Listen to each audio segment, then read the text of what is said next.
Spirit, Heiliger Geist, you are the author of the scripture. du bist der Verfasser, der Autor der Heiligen Schrift.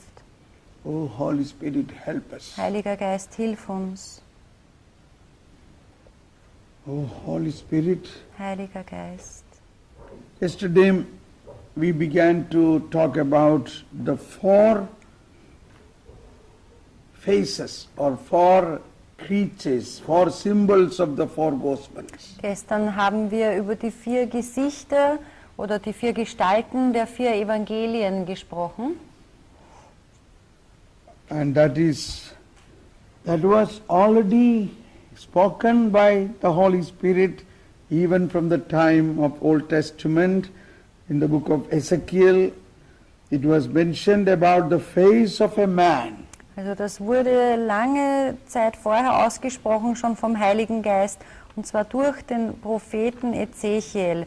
Es wird einmal gesprochen von dem Gesicht eines Mannes. So each Gospel means all the 4 Gospels each Gospel has different symbols which speak about the main theme of the Gospel. Also es gibt 4 Evangelien und jedes der 4 Evangelien hat seine Symbolik oder sein Gesicht, die etwas über dieses Evangelium verrät. Yes. So we read out from Ezekiel, maybe we can read it once again. In Ezekiel chapter 1, word 5. Schlagen wir nochmal Ezechiel 1, Vers 5 auf. Das haben wir gestern schon gelesen.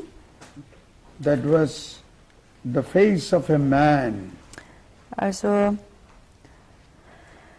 eines der Lebewesen hatte das Gesicht eines Menschen, eines Mannes. And what 10 says, their faces were like this. Each of the 4 had the face of a man, but on the right side was the face of a lion, and on the left side the face of an ox, and finally each had the face of an eagle. Also in Vers 10 heißt es, und ihre Gesichter sahen so aus. Ein Menschengesicht blickte bei allen 4 nach vorn, ein Löwengesicht bei allen 4 nach rechts, ein Stiergesicht bei allen 4 nach links und ein Adlergesicht bei allen 4 nach hinten. And all of them had wings, that is the man. Und sie alle hatten Flügel. Yes. So this man, face of man with the wings symbolizes Matthew's Gospel. Also dieses Menschengesicht mit den Flügeln, das symbolisiert das Matthäus-Evangelium. And the face of the lion with the wings symbolizes Mark's Gospel. Das Löwengesicht mit den Flügeln symbolisiert das Markus-Evangelium.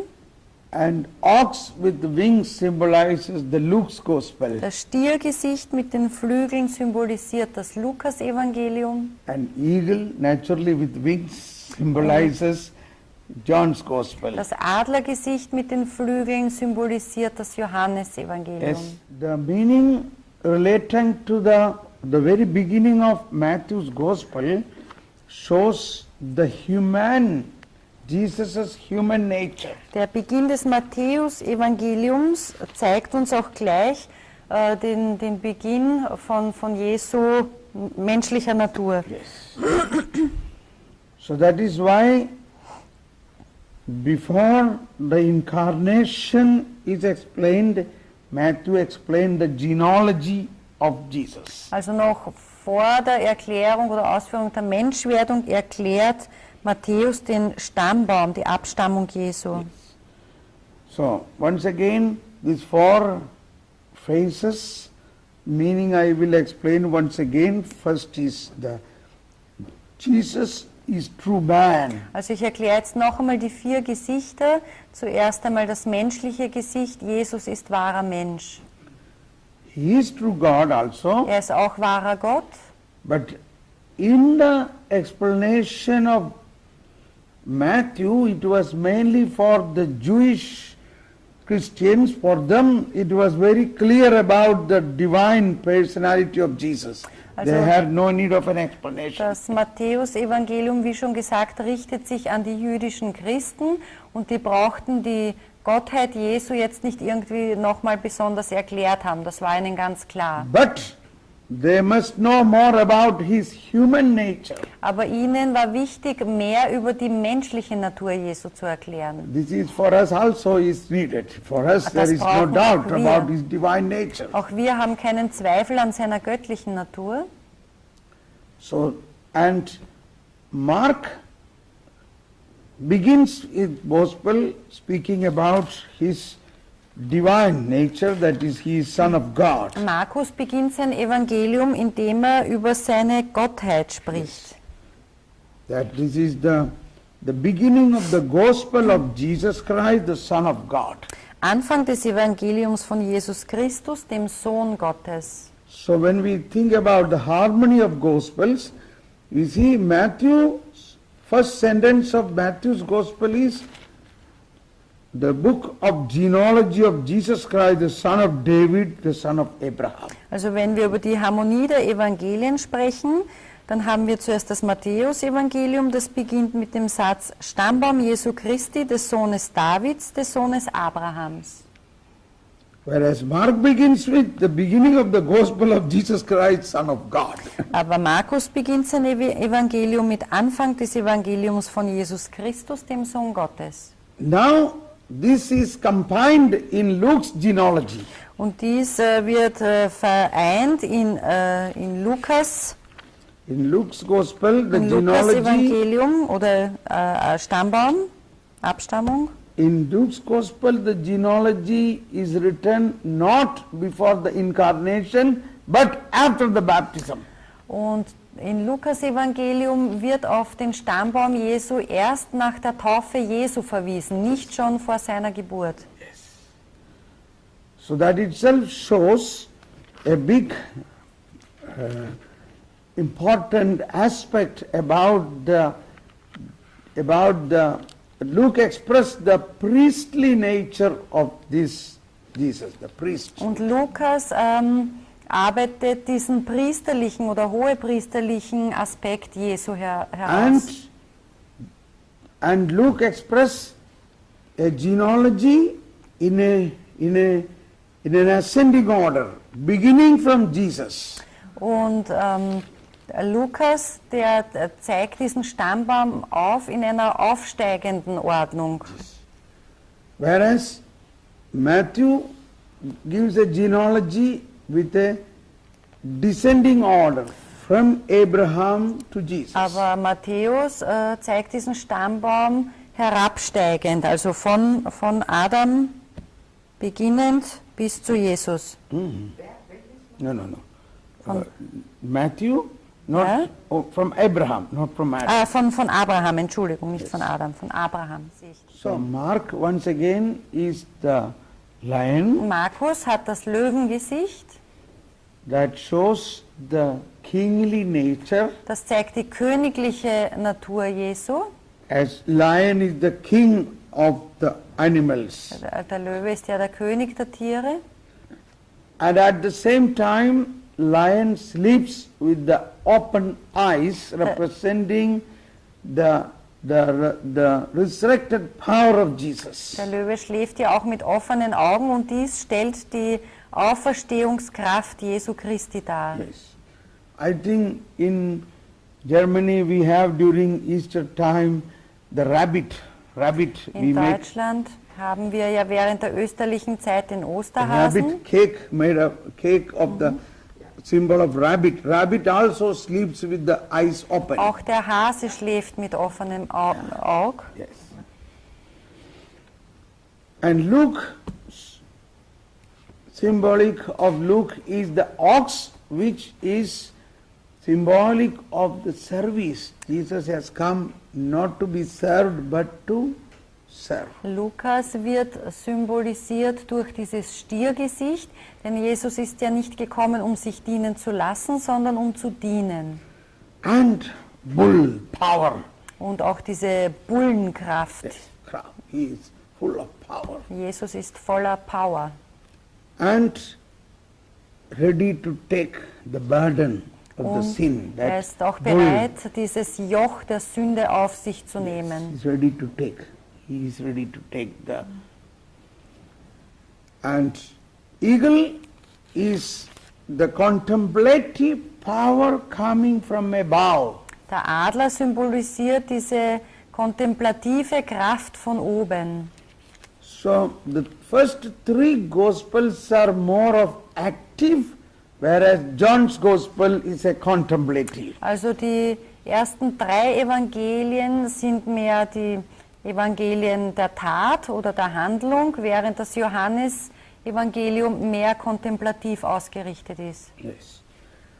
Now let's see this human nature and divine nature, priestly nature. Jetzt werden wir uns ansehen, diese menschliche Natur, die göttliche Natur, die priesterliche Natur And the contemplative nature of Jesus. und auch die kontemplative Natur So Jesu. this is what the four gospel is dealing separately. Das ist, was diese 4 Evangelien getrennt voneinander behandeln. Now when we look at the genealogy, Wenn wir uns den Stammbaum jetzt ansehen, the genealogy according to Matthew very clearly shows that Jesus is truly Son of Man, has a genealogy, even with sinful people in the genealogy. also der Stammbaum nach Matthäus zeigt uns ganz klar auf, dass Jesus vom Menschen abstammt und dass im Stammbaum Jesu sich auch wirklich Sünder befinden. The book, Dass sich im Stammbaum Jesu auch Sünder befinden. so the first sentence, the book of genealogy of Jesus Christ, son of David, son of Abraham. Also der erste Satz lautet Stammbaum Jesu Christi, des Sohnes Davids, des Sohnes Abrahams. And then explanation, each person's life. Abraham became the father of Isaac. Dann folgt die Erklärung, also Abraham war der Vater von Isaac. Now, whereas we already heard, Luke's genealogy goes right up to Adam and Adam, son of God. Und der Stammbaum, den Lukas verfasst hat, der geht zurück bis zu Adam und sagt dann, und Adam, der stammte von Gott, Sohn Gottes. Now that very much match, if we combine these two, it match in Mark's Gospel that Jesus is the Son of God. Und wenn wir diese 2 aneinander reihen, dann passt es wieder zum Markus-Evangelium, wo steht, dass Jesus der Sohn Gottes ist. So in Luke's genealogy, there are no sinful persons mentioned as is mentioned in Matthew. Im Lukas-Evangelium sind im Genealogy. sind im Stammbaum Jesu allerdings keine Sünder aufgezählt, so wie es bei Matthäus der Fall ist. So that is explained here by Saint Augustine and Saint Thomas Aquinas, Das erklären auch der heilige Augustinus und der Thomas von Aquin, that Jesus took away the sin upon him, according Jesus. to genealogy of Matthew. Jesus hat die Sünde auf sich genommen, was auch der Stammbaumdarstellung von Matthäus entspricht. And in Matthew, in Luke, Jesus already done the sanctification of the whole humanity. Und in Lukas ist eher herausgearbeitet, dass Jesus die Heiligung der Menschheit schon bewirkt hat. So there is no sin in any of the persons mentioned Also there. da gibt es keine erwähnte Sünde mehr in diesem Stammbaum nach Lukas. Sorry, but David is mentioned, and therefore David is truly like any other human being. Yes. obviously our sins. Yeah. But the sins have been already emitted by Jesus' baptism. As Jesus came, Aber die Sünde war schon ausgelöscht, als Jesus kam. yes, Jesus has come already. Jesus war schon gekommen And he is baptized. und er ist getauft When worden. he is baptized in the river Jordan, he immersed himself in the sin of the mankind Als and er- heaven opened. Als er sich taufen ließ im Fluss Jordan, hat er sich eintauchen lassen in die Sünde der Menschheit und dann hat sich der Himmel geöffnet. And then the genealogy is mentioned. Und dann wird der Stammbaum Jesu From that angeführt. point, Jesus' genealogy going from Jesus up towards right up to Adam. Und von da an wird der Stammbaum Jesu zurückgeführt, hinauf bis hin zu Adam. So what St. Thomas Aquinas and St. Augustine says, that is his priestly ministry, through his priestly ministry Also durch seinen hohen priesterlichen Dienst, das war and der heilige through his Augustinus. salvific work, he already cleansed his genealogy. Nach dem heiligen Thomas von Aquin und dem heiligen Augustinus sagen sie, dass Jesus durch sein hohepriesterliches Wirken und durch sein Erlösungswerk diesen Stammbaum schon gereinigt hat.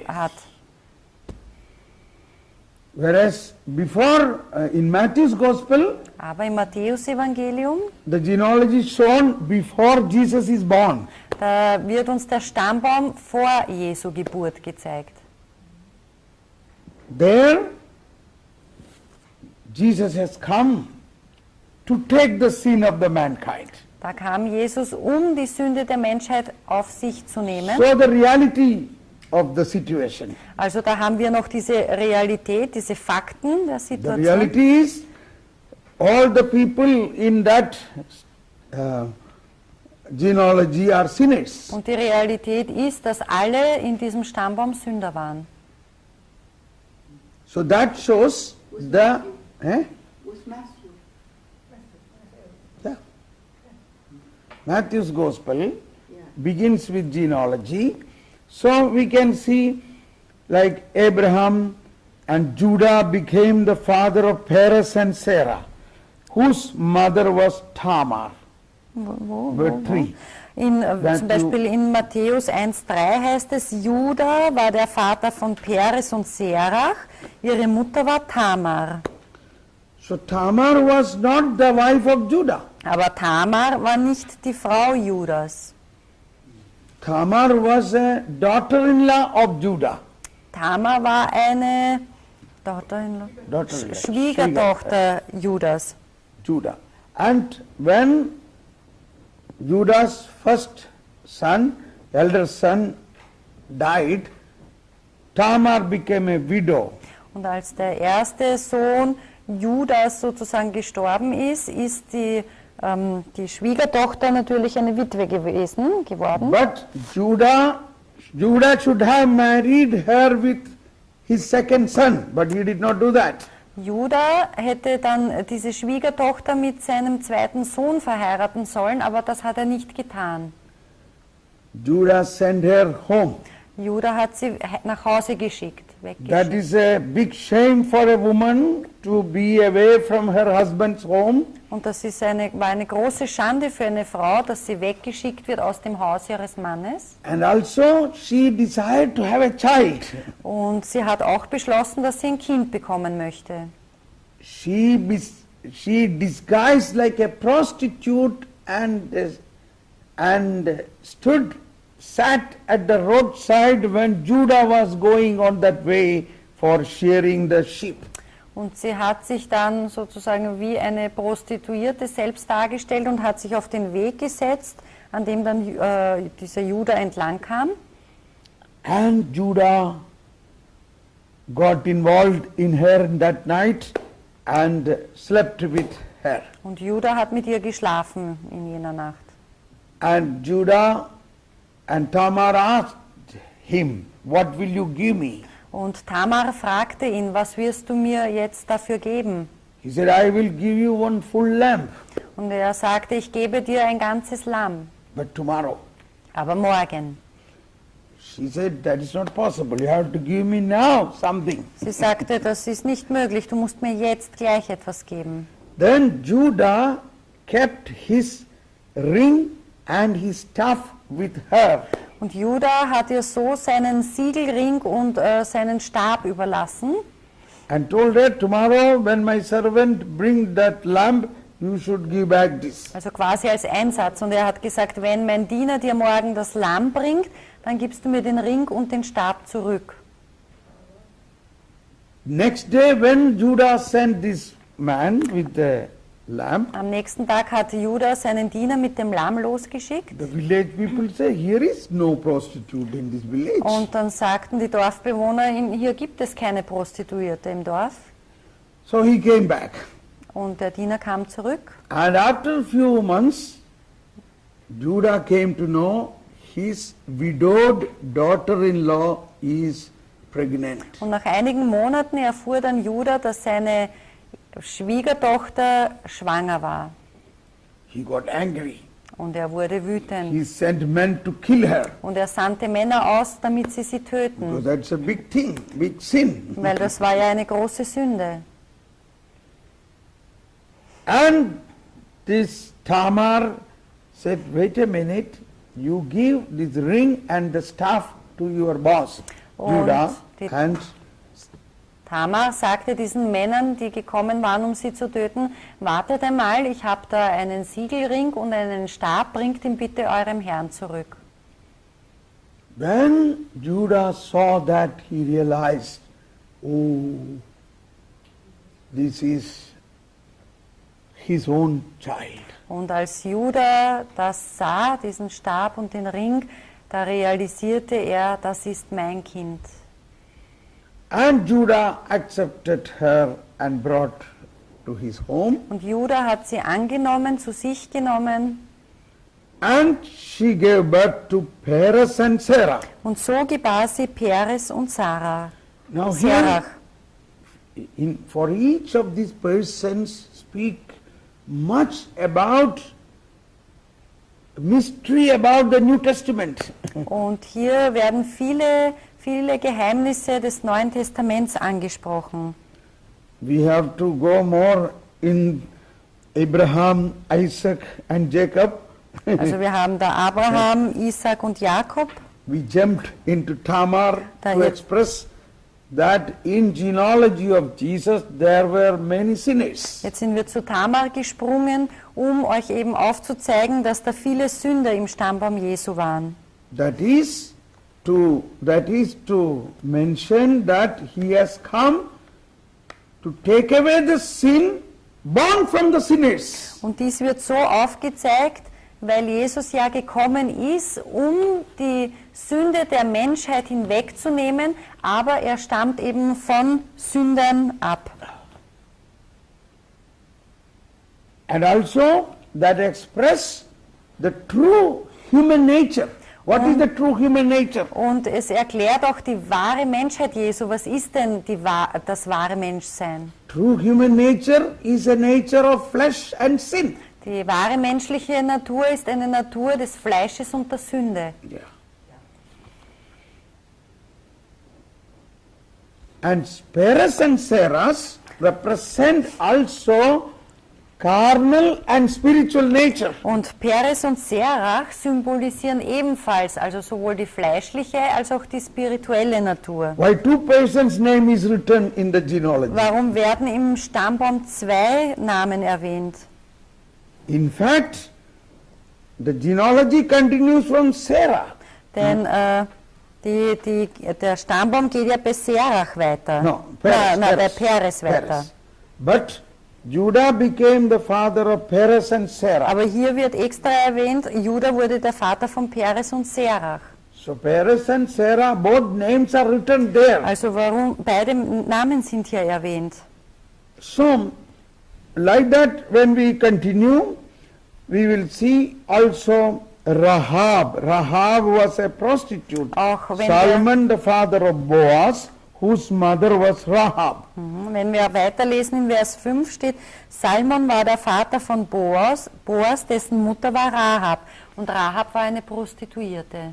That all shows Jesus has come as a human being from the sinful genealogy. Dies alles zeigt uns, dass Jesus gekommen ist als wahres menschliches Wesen mit einem Stammbaum also Abstammen von sündigen Menschen. And then also it is a kingly genealogy. There are Aber kings in that. es ist auch eine königliche Abstammung, denn er hat ja auch Könige in seinem Stammbaum. And also there are Gentiles in the genealogy. Das sind auch Heiden in seinem Stammbaum. So Boaz became the father of Obed, whose mother was Ruth. Denn Boas war der Vater von Obed, dessen Mutter war Ruth. So Ruth was not a Jew, not a Hebrew. Ruth. Ruth was another caste. Ruth war aber keine Jüdin, sondern sie war von einem anderen Stamm. So this is what Saint Augustine and Saint Thomas Aquinas says. This is a prefiguration that salvation is open to Gentiles. Und der heilige Augustinus und Thomas von Aquin meinen hier, dass also dies schon ein Hinweis ist, dass das Werk der Erlösung auch den Heiden zuteil wird. Das war ein Vorausbild schon.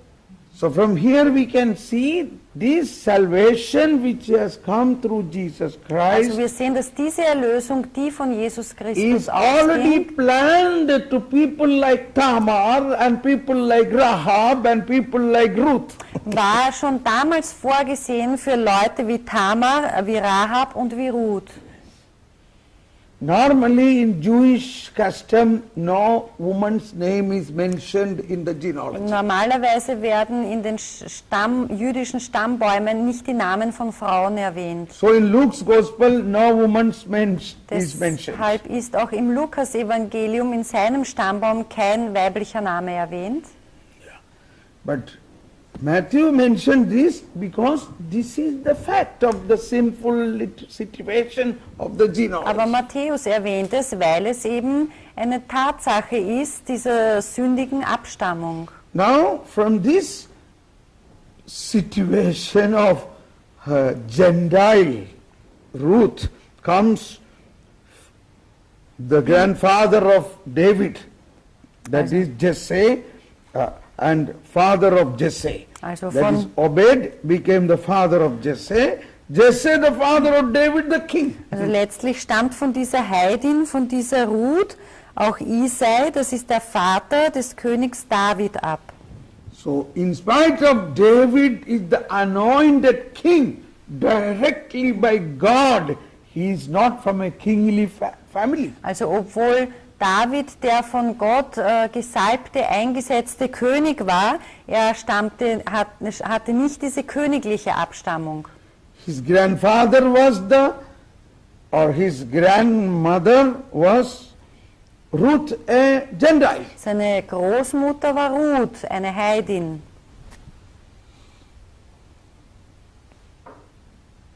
So all this is to understand how the salvation plan brought in such a high majesty of king, but that has a root with the Gentile. Also das erklärt sozusagen, wie wir einerseits diesen großen und majestätischen König haben, der aber trotzdem seine Wurzeln in einer Heidin, in der Ruth hat.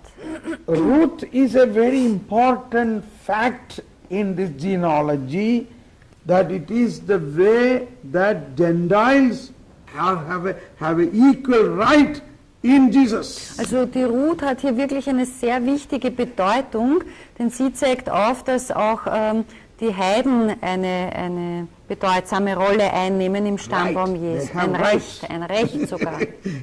Not because of the divine plan, but because of the human genealogy. Also nicht aufgrund des göttlichen Plans, sondern aufgrund der menschlichen Abstammung. So Boaz became the father of Obed, whose mother was Ruth. Also Boas war der Vater von Obed, dessen Mutter war Ruth. Obed became the father of Jesse. Jesse, the father of David, the king. Obed war der Vater von Isai, Isai der Vater des Königs David. So now, St. Matthew explained in 3 parts the genealogy. Also 14 generations up to David. Yes. Matthäus erklärt in 3 Teilen diesen Stammbaum Jesu. Verse 17 says, Matthew 1:17, 1,17 heißt es, that's the total number of generations. Abraham to David, 14 generations. im Ganzen sind es also von Abraham bis David 14 Generationen, David to the Babylonian exile, 14 generations. von David bis zur babylonischen Gefangenschaft 14 And Babylonian Generationen exile to Messiah, 14 generations. und von der babylonischen Gefangenschaft bis zu Christus 14 Generationen. So now this first 14 generation, you will find a mixture of all these various type of people. Tamar, Rahab, Ruth. Also in diesen ersten 14 Generationen werden wir eine Mixtur, eine Vielfalt von Menschen finden, so wie es eben Tamar, Rahab und Ruth It gewesen is sind. all a prefiguration that Jesus has come for all people. Und dies For ist all ein sinners. Vorausbild, dass eben Jesus für alle Menschen, für alle Sünder gekommen And ist. he is truly human. Und dass er wahrer Mensch ist. He has a true human lineage. Er hat Lineage. wirklich eine menschliche, eine irdische Abstammung. A true human means with all sins. Also wirklich menschlich bedeutet mit allen Sünden, die dazugehören. A man who is not yet saved is a sinful person. Ein Mann, der noch nicht gerettet ist ein Sünder. So that is the truth. Das ist Wahrheit. And now the genealogy turning to majesty of the kingdom, kingship of Jesus. Und jetzt wandelt sich oder wendet sich diese Abstammung, der Stammbaum, der königlichen Abstammung zu. Although David is a king Also David, obwohl der König ist and anointed by God, und gesalbt von Gott, still he has weaknesses of the manhood. hat er trotzdem noch die Schwächen der Menschheit. And andere so Menschen haben. he fallen in sinfulness. Und so ist auch er in Sünde gefallen. And from that sinfulness came another generation. Und aus dieser Sünde ist wieder eine andere Generation entstanden. So David became the father of Solomon, David. whose mother had been the wife of Uriah, not the David. wife of David. David war der Vater von Salomo, dessen Mutter die Frau des Uriah war, nicht die Frau des David. And not only adultery, he also did a big murder. He planned a murder of the husband of Uriah. Und hier haben wir nicht nur den Ehebruch, sondern auch den Mord, der an dem Ehemann, dem Uriah, durchgeführt worden ist. And from that came Solomon. Und aus dem ist Salomo entstanden. So here, although he is a majestic king, but it is nothing to do with his own personality. Also It is obwohl- God's call, God's roof, Also, vocation. obwohl wir hier es mit der Majestät, mit dieser königlichen Majestät Davids zu tun haben, war dies aber seine Berufung, seine gottgegebene Berufung. Yes. Trotzdem hat er seine menschlichen Fehler und Schwächen. He had no genealogical tradition as a kingly family. Er hatte auch keine königliche Abstammung.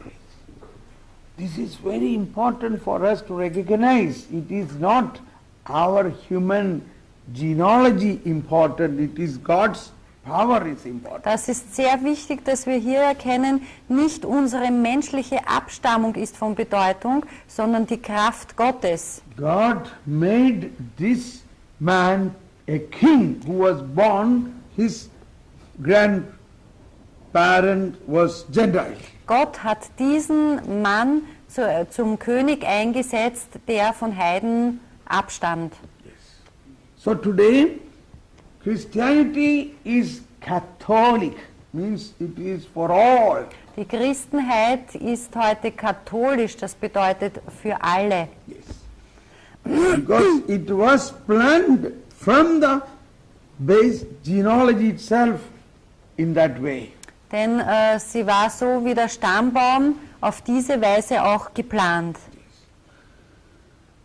Okay, now up to Babylonian exile we will have several kings. Also bis zur babylonischen Gefangenschaft werden wir dann diverse Könige aufgelistet haben. And now from the kingly nature it is coming to prophet nature, Und dann prophetic. von der königlichen Natur wandelt sich dann der Stammbaum hin zur prophetischen. Yes. And finally, verse 16, Jacob, the father of Joseph, Und the husband of Mary. letztlich heißt es im Vers 16, Jakob war der Vater von Josef, dem Mann Marias.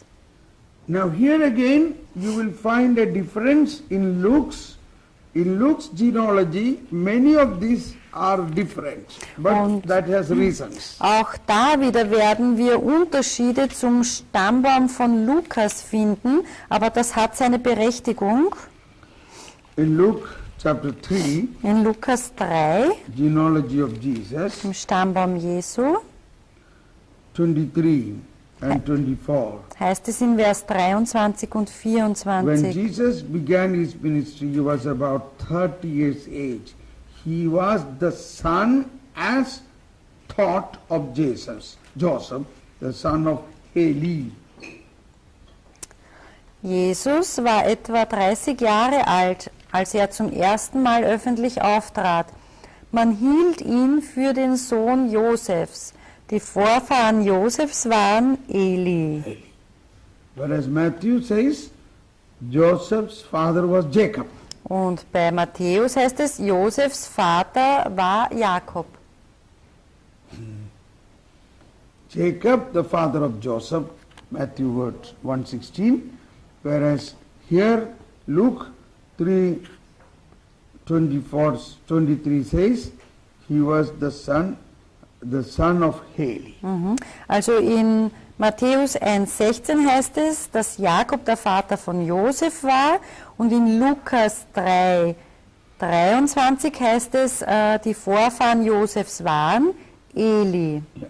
So this is how Luke proceeds, not exactly by the fleshly nature, but the spiritual nature. Also Lukas Stammbaum geht nicht genau nach der menschlichen Abstammung, sondern nach But the der, priestly way. nach der priesterlichen, nach der spirituellen Abstammung.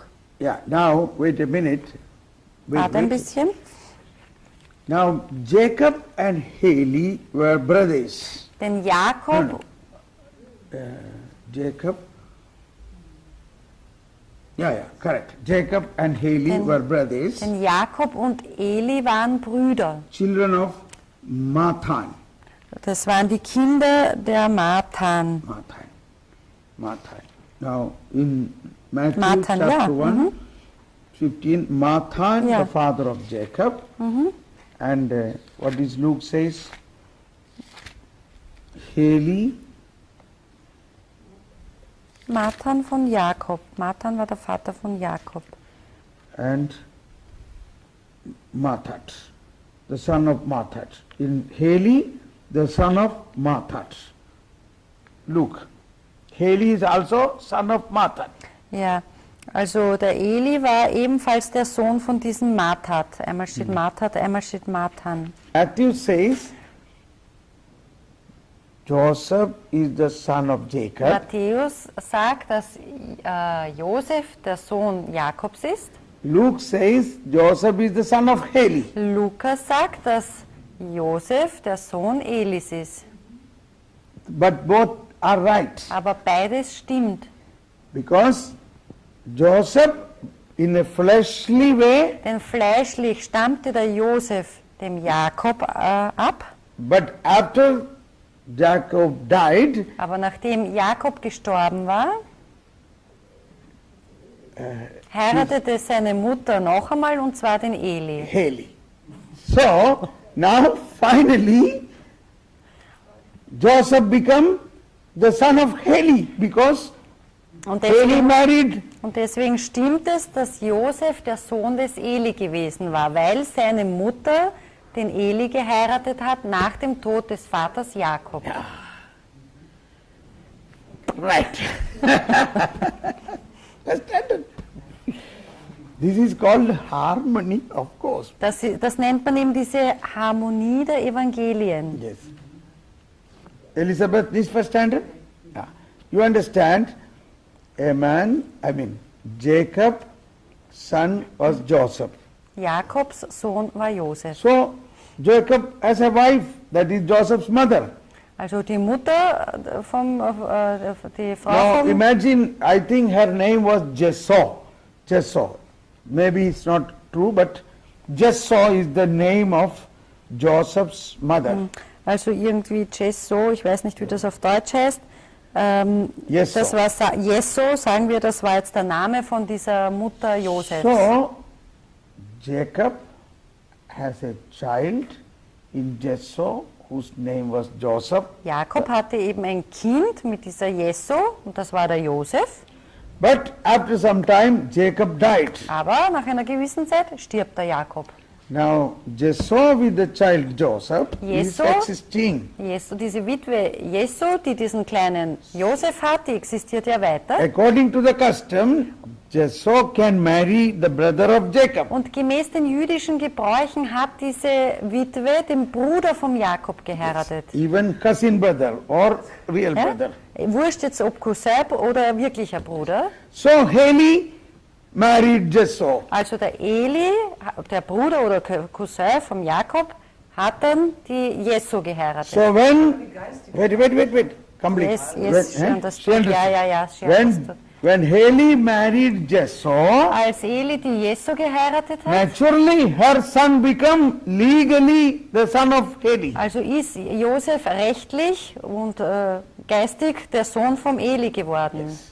But not in the flesh, Aber nicht dem Fleisch nach, but by law. aber durch das Gesetz.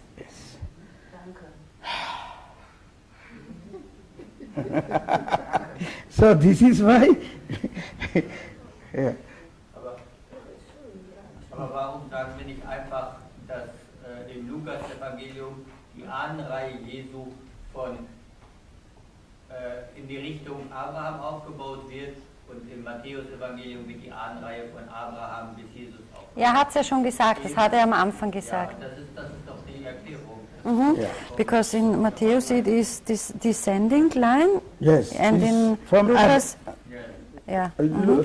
That is how now even Jesus is the son of Joseph. How? Not in a fleshly Ja, way, but in a spiritual Jesus way. ist ja auch nicht dem Fleische nach Sohn des Josef, sondern geistig oder rechtlich. Yes. Ja, Like adopted children. ja rechtlich, dem So, Recht nach. now this is how this two genealogy has to be understood. Also so müssen wir auch diese zwei Stammbäume lesen.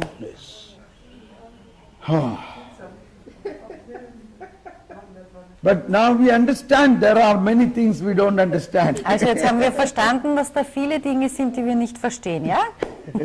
Or there are many hidden things in the Und da genealogy. sind viele verborgene Dinge noch in dem Stammbaum.